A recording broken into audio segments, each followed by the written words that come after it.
I want to digress for a moment to take note of another famous writer whose name is entwined in my memory now with yours forever. You may recognize the woman that we interviewed last fall. What I asked Susan Sontag was, had she really said, as Entertainment Weekly reported, who is Camille Paglia? Did I really say it? You mean, do I really say it? Of course I did say it. Why? What a way to ask me. Did I really say something that Entertainment Weekly reported? Yes, I really did say it. Meaning what? I'm sorry, excuse me. Are we not speaking English? English? No, but had you not heard about her, or not read her, or not approved of her?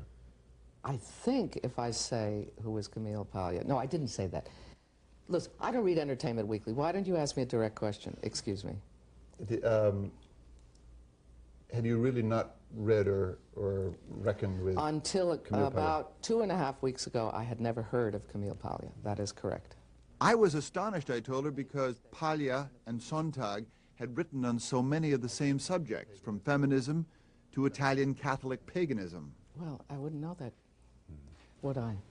You'd be surprised at all the things I don't know, because I know about a lot of other things, and I read all the time. And I don't think I'm wasting my time in what I do read, so one can't read everything.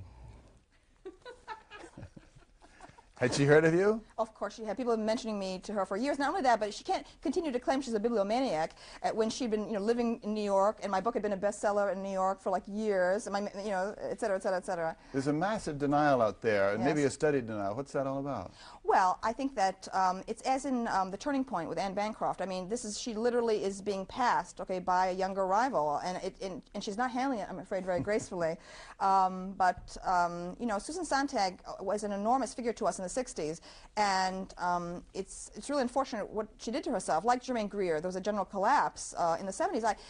It's too bad, because she was once a prophet of popular culture, and then Sontag became very snobbish and began chasing after all these male European writers and so on, and she lost the cultural centrality that she had. I am the Sontag of the 90s, there's no doubt, and I'm like one of a series that goes back through Mary McCarthy to Dorothy Parker and so on, and I think that Sontag belongs to the generation before World War II. She doesn't watch TV, she's not into rock, and she has been passed. She went on to was proud of the fact that she found it impossible. I asked her if she'd seen the Republican convention on television. She said, no, but I read the text. Oh, she is so out of it. Oh, Sontag is gone.